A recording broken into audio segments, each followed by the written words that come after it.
यीशु के लिए यात्राएं। पौलुस ने विश्वास किया कि परमेश्वर चाहता है कि अन्य जातियों को यीशु के बारे में बताए। इसलिए उसने सीरिया, तुर्की और ग्रीस में 3 यात्राएं की। बहुत से लोगों ने यीशु में विश्वास किया और बहुत सी कलीसियाएं आरंभ हुईं। कई सालों के बाद पौलुस यरूशलेम को वापस आया। कुछ लोग उसकी शिक्षा के कारण नाराज थे और उस पर हमला किया। उसे अनुचित ढंग से गिरफ्तार किया गया क्योंकि पौलुस एक रोमी नागरिक था। उसने रोम में उसका मुकदमा ले जाने के लिए कहा। पौलुस को रोम के लिए एक नाव पर भेजा गया। यात्रा धीमी थी। आओ हम क्रेते में इंतजार करें जब तक तूफान समाप्त नहीं हो जाता, पौलुस ने सुझाव दिया। कप्तान ने अनसुनी करके यात्रा आगे बढ़ाई। वहां एक बड़ा तूफान आया। प्रत्येक ने सोचा कि वो मर जाएंगे।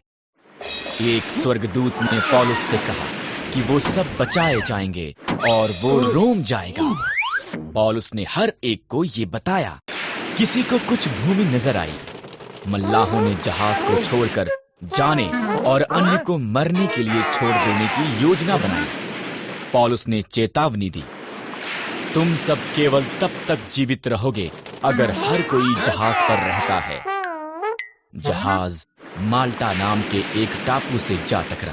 सिपाही अगर कैदी भाग जाते हैं तो सजा मिलने के डर में थे, इसलिए उन्होंने उन्हें मार देने की योजना बनाई। पर उनका सेनापति पौलुस को पसंद करता था, इसलिए उसने उसके मनुष्यों को उन्हें जीवित रखने के लिए कहा। वो लड़खड़ाते किनारे पर आए। ठीक जैसा कि पौलुस ने कहा था, प्रत्येक जीवित था। माल्टा के हाकिम ने उन्हें साथ रहने की अनुमति दी। उसका पिता बीमार था। जब पौलुस ने उसके लिए प्रार्थना की, परमेश्वर ने उसे चंगा किया। वो एक और जहाज पर चढ़े और रोम की तरफ निकल पड़े, जहां पर पौलुस को एक घर में हथकड़ी में रखा गया। वहां पर रहते उसने संसार भर में नई कलीसियाओं को सिखाने के लिए पत्र लिखे। उसके पत्र अब बाइबल में शामिल हैं।